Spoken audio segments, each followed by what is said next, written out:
নমস্কার, আমি সাধন শাস্ত্রী।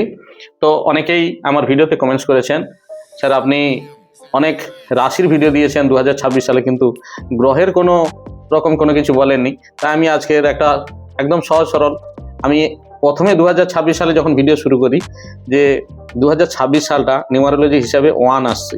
সেই 1 হচ্ছে সূর্যের সংখ্যা।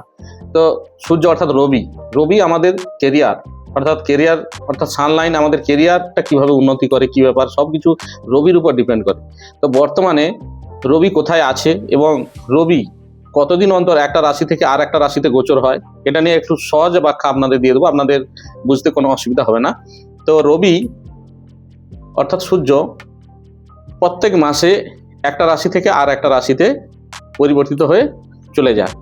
তা এইভাবে 12টা রাশিতে রবির পরিবর্তন হয়ে ঘুরে আসতে 1 বছর লাগে।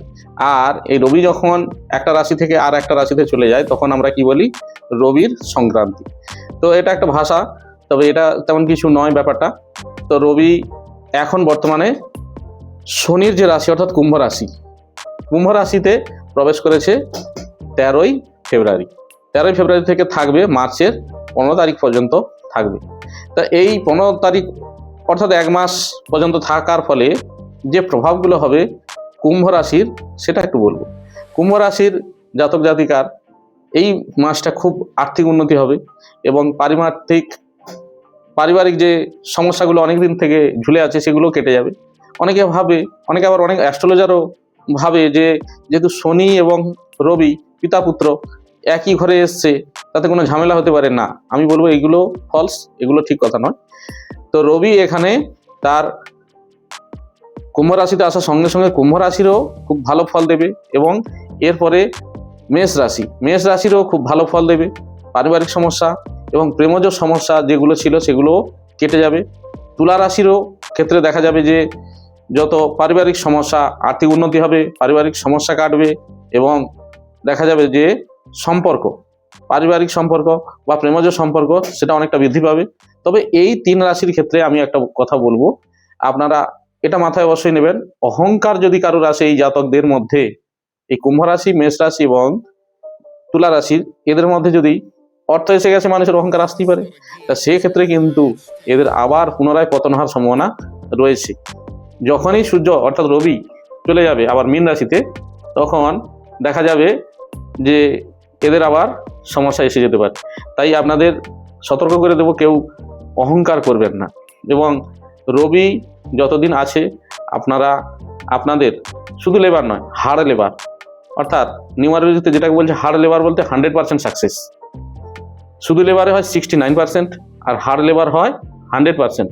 আপনারা এই কয়েকদিন এত সুন্দরভাবে কাজ করুন, যে পেশায় আছেন, ছাত্র যারা পড়াশোনা করছে, দিন রাত ঠিকভাবে পড়াশোনা করুন, সাকসেস অবশ্যই পাবেন। এবং যারা চাকরি বাকরি করছেন বা কোনো প্রাইভেট কোম্পানিতে জব করছেন, আপনার প্রমোশন আটকে আছে, এই সময়টা এমন কিছু কাজ করে দেখুন, আপনার ঊর্ধ্বতন কর্তৃপক্ষকে খুশি করে ফেলুন। তাতে কি হবে, আপনার এই সময় প্রমোশন অনেক বেড়ে যাবে। আরও কি হবে, আপনার সঙ্গে সঙ্গে আয় বৃদ্ধি হয়ে যাবে। অর্থাৎ আপনার সঙ্গে সঙ্গে কি হবে, যে পারিবারিক যে অর্থের যে ঘাটতিটা সেটাও অনেকটা মেটার সম্ভাবনা রয়েছে। এছাড়া এই রবির প্রভাবে আপনার শারীরিক, মানসিক এবং আধ্যাত্মিক অর্থাৎ ভগবানের প্রতি বিশ্বাস, ভালোবাসা, এটাও আপনার অনেকটা গ্রো করবে। তো আজ পর্যন্ত আমি গ্রহের কোনো প্রতিকার এভাবে কোনো কিছু দিইনি কাউকে, তবে এটুকু বলবো যে একটা ছোট্ট ক্রিয়া করতে পারেন।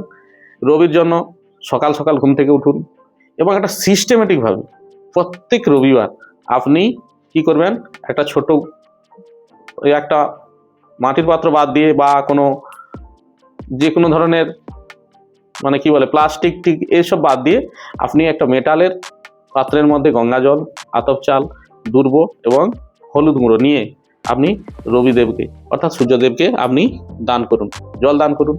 এইভাবে যদি করতে থাকেন তাতেও আপনার রবি অনেকটা স্ট্রং হবে আর আপনার কেরিয়ারও অনেক মজবুত হবে। নমস্কার, আজকের মতো এখানেই রাখছি।